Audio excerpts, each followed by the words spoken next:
tricycle drivers sa Metro Manila ang unang nakinabang sa 5,000 pisong ayuda sa mga pampublikong transportasyon ngayong Martes, March 17.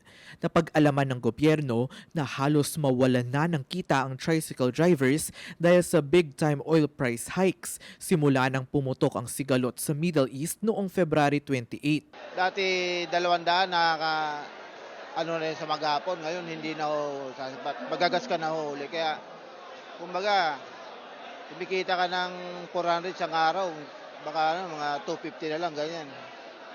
Gawa nang nahahatak lang sa gasolina.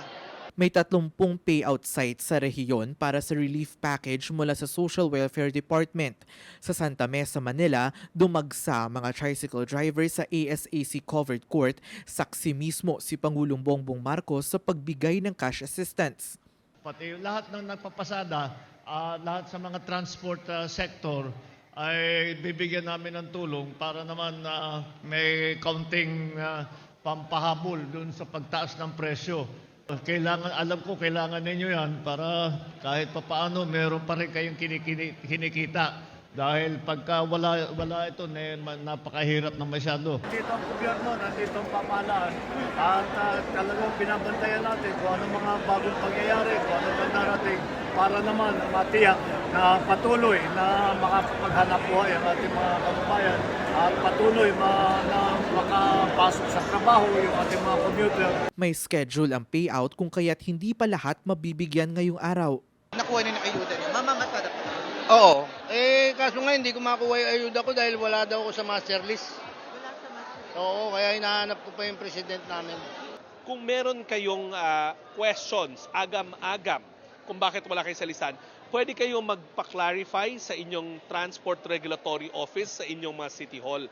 Ang ulitin ko, basta meron kang license to operate na valid pa mula sa inyong lokal na pamahalaan, dapat nasa listahan ka.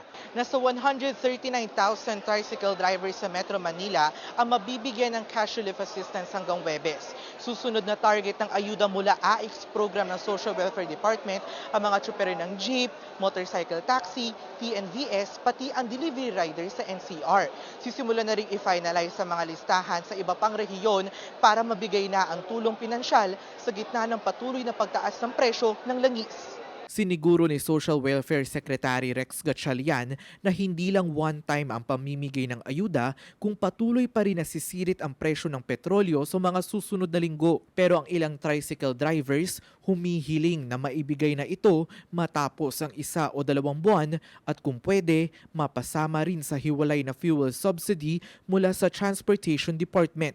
Tungkol dyan kami kailangan namin talagang magkarga ng gasolina o langis.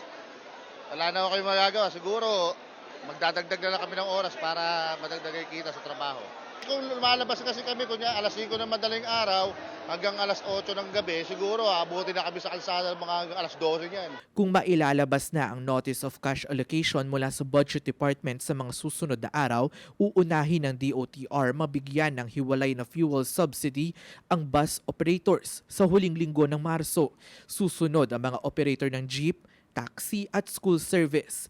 2.5 billion pesos ang budget para sa programa pero inaaral pa rin ang magiging halaga na tatanggapin sa bawat transportation mode.